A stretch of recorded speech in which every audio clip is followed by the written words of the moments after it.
But today we are going to do Chidakasha Dharana. Chidakasha means the space of the mind.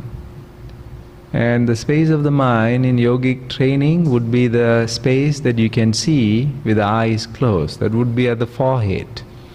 Eyes are closed, but you can still see the space in front of the closed eyes would be at the region of the forehead.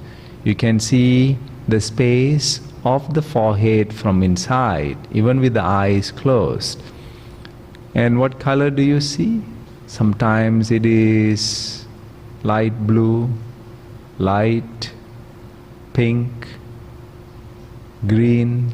So this would be some of the colors that can be seen right in front of the closed eyes.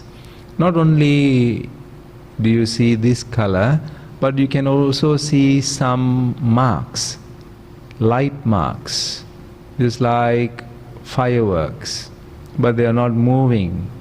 The spark or the line of light is static, but it fluctuates, bright, not so bright, very dim. At every millisecond there seems to be a fluctuation in this space, and in the light forms, the shades of light, the shades of color seems to be constantly moving.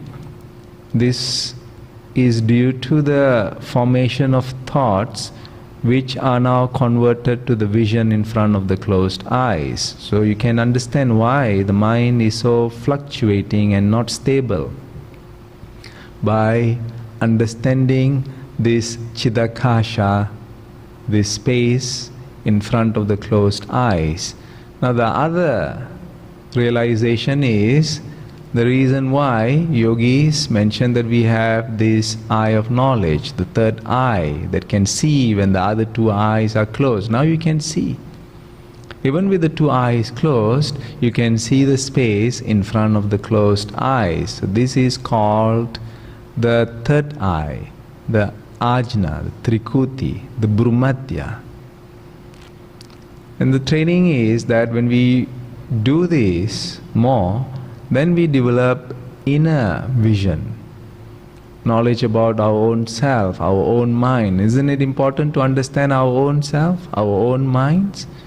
We don't have to ask someone else, how do I behave? Are my words good? Are my actions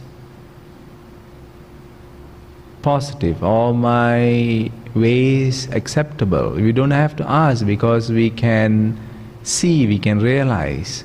Sometimes immediately after the action has been done, or even before the action is done. This is called awareness, mindful. Before we utter words, we need to see and understand what would be the cause and effect of these words which I am uttering, so that we become mindful. That every word then becomes a powerful force of transformation. Otherwise, these words would create chaos, confusion, gossip. That is what the words become. But if you are aware, then words become sources of inspiration. It motivates others. That you don't take part in negative talking or discussion about other people or other people's affairs or other people's activities. Is not at all part of our training. Our training is self-realization. Who am I? What am I doing in this world? What is my purpose? It cannot be just to be born, to grow, to have children, or to just be with our family and then to die. That cannot be the purpose of life. There must be something else. And that something else, according to yogic experience, is the form and the process of self-realization, eventually moksha, liberation, together with everything else that you do. Your work, your family, your social obligations, everything is there, yet something tremendous is happening inside you all the time. You find that you would be growing every moment when your consciousness is turned in this fashion.